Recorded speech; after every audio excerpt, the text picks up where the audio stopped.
Every country on earth at the moment is reforming public education. There are two reasons for it. The first of them is economic. People are trying to work out, how do we educate our children to take their place in the economies of the 21st century? How do we do that? Given that we can't anticipate what the economy will look like at the end of next week, as the recent turmoil is demonstrating. How do we do that? The second, though, is cultural. Every country on earth is trying to figure out, how do we educate our children so they have a sense of cultural identity and so that we can pass on the cultural genes of our communities while being part of the process of globalization. How do we square that circle? The problem is they're trying to meet the future by doing what they did in the past. And on the way, they're alienating millions of kids who don't see any purpose in going to school. When we went to school, we were kept there with a story, which is if you worked hard and did well and got a college degree, you would have a job. Our kids don't believe that. And they're right not to, by the way. You're better having a degree than not, but it's not a guarantee anymore.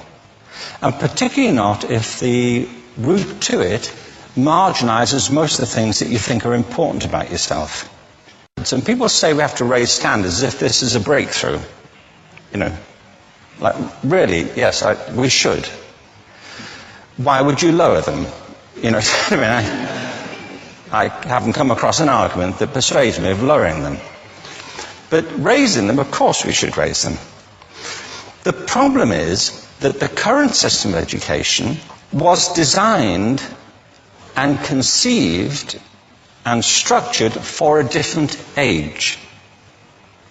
It was conceived in the intellectual culture of the Enlightenment and in the economic circumstances of the Industrial Revolution. Before the middle of the 19th century, there were no systems of public education. Not really. I mean, you could get educated by Jesuits, you know, if you had the money. But public education, paid for from taxation, compulsory to everybody and free at the point of delivery, that was a revolutionary idea.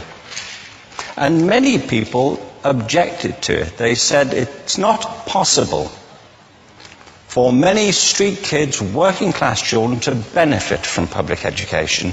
They're incapable of learning to read and write, and why are we spending time on this?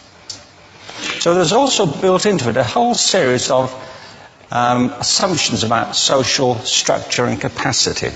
It was driven by an economic imperative of the time, but running right through it was an intellectual model of the mind, which was essentially the Enlightenment view of intelligence.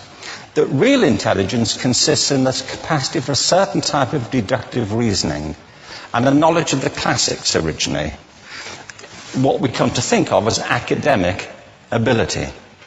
And this is deep in the gene pool of public education, that there are really two types of people, academic and non-academic, smart people and non-smart people. And the consequence of that is that many brilliant people think they're not, because they've been judged against this particular view of the mind. So we have twin pillars, economic and intellectual. And my view is that this model has caused chaos in many people's lives. It's been great for some. There have been people who have benefited wonderfully from it. But most people have not. Instead, they suffer this. This is the modern epidemic, and it's as misplaced and it's as fictitious. This is the plague of ADHD. Now, this is a map of the incidence of ADHD in America, or prescriptions for ADHD. Don't mistake me here. I don't mean to say there is no such thing as attention deficit disorder. I'm not qualified to say if there is such a thing. I know that a great majority of psychologists and paediatricians think there is such a thing. But it's still a matter of debate. What I do know for a fact is it's not an epidemic. These kids are being medicated as routinely as we had our tonsils taken out. And on the same whimsical basis, and for the same reason, medical fashion. Our children are living in the most intensely stimulating period in the history of the earth. They're being besieged with information and calls for their attention from every platform, computers, from iPhones, from advertising hoardings, from hundreds of television channels. And we're penalizing them now for getting distracted. From what? Boring stuff. At school, for the most part. It seems to me not a coincidence totally that the incidence of ADHD has risen in parallel with the growth of standardized testing. Now, these kids are being given Ritalin and Adderall and all manner of things, often quite dangerous drugs, to get them focused and calm them down. But according to this, attention deficit disorder increases as you travel east across the country. People start losing interest in Oklahoma.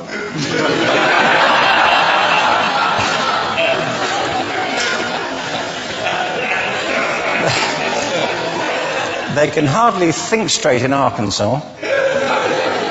And by the time they get to Washington, they've lost it completely. And there are separate reasons for that, I believe. It's a fictitious epidemic. If you think of it, the arts, and I don't say this exclusively of the arts, I think it's also true of science and of maths, but I say about the arts particularly because they are the victims of this mentality currently, particularly. The arts especially address the idea of aesthetic experience.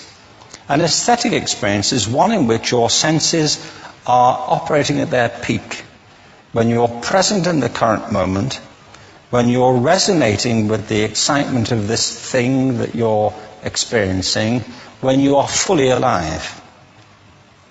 An anesthetic is when you shut your senses off and deaden yourself to what's happening.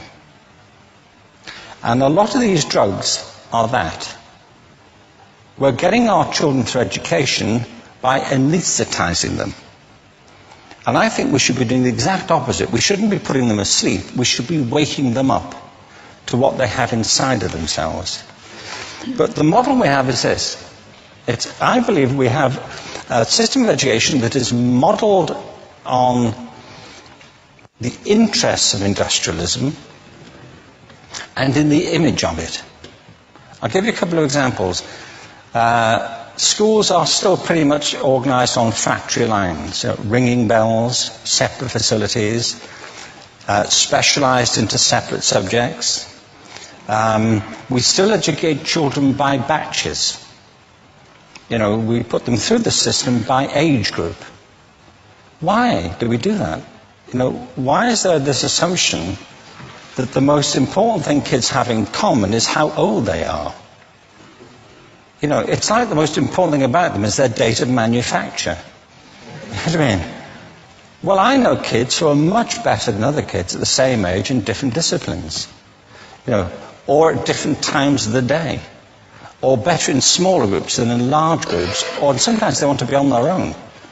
If you're interested in the model of learning, you don't start from this production line mentality.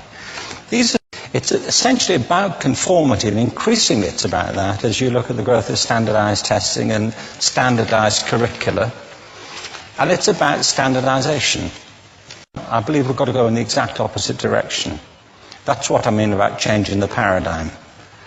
There was a great study done recently of divergent thinking. Published a couple of years ago. Divergent thinking isn't the same thing as creativity. I define creativity as the process of having original ideas that have value. Divergent thinking isn't a synonym, but it's an essential capacity for creativity. It's the ability to see lots of possible answers to a question, lots of possible ways of interpreting a question, to think what Edward de Bono would probably call laterally, to think not just in linear or convergent ways, to see multiple answers, not one.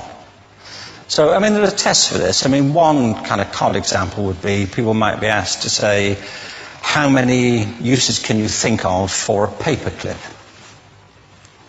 One of those routine questions. Most people might come up with 10 or 15. People who are good at this might come up with 200. And they do that by saying, well, could the paperclip be 200 foot tall and be made out of foam rubber? You know, like, does it have to be a paperclip as we know it, Jim? You know. Now, there are tests for this, and they gave them to 1,500 people. This is in a book called Breakpoint and Beyond. And on the protocol of the test, if you scored above a certain level, you'd be considered to be a genius at divergent thinking. Okay? So my question to you is, what percentage of the people tested, of the 1,500, scored at genius level for divergent thinking? Now you need to know one more thing about them. These were kindergarten children. So what do you think? What percentage at genius level? 80. 80, okay. 98%. Now, the thing about this was it was a longitudinal study. So they retested the same children 5 years later, age of 8 to 10. What do you think? 50? They retested them again 5 years later, ages 13 to 15. You can see a trend here, can't you? Now, this tells an interesting story, because you could have imagined it going the other way, couldn't you? You start off not being very good, but you get better as you get older. But this shows two things. One is we all have this capacity, and two, it mostly deteriorates. Now, a lot of things have happened to these kids as they've grown up. A lot. But one of the most important things that happened to them, I'm convinced, is that by now they've become educated. You know, they've spent 10 years at school being told there's one answer, it's at the back. And don't look. And don't copy, because that's cheating. I mean, outside schools, that's called collaboration, you know, but inside schools. Now, this isn't because teachers want it this way. It's just because it happens that way. It's because it's in the gene pool of education. We have to think differently about human capacity. We have to get over this old conception of academic, non-academic, abstract, theoretical, vocational, and see it for what it is, a myth. Secondly, we have to recognize that most great learning happens in groups, that collaboration is the stuff of growth.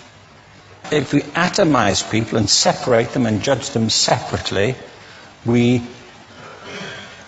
form a kind of disjunction between them and their natural learning environment. And thirdly, it's crucially about the culture of our institutions, the habits of the institution and the habitats that they occupy.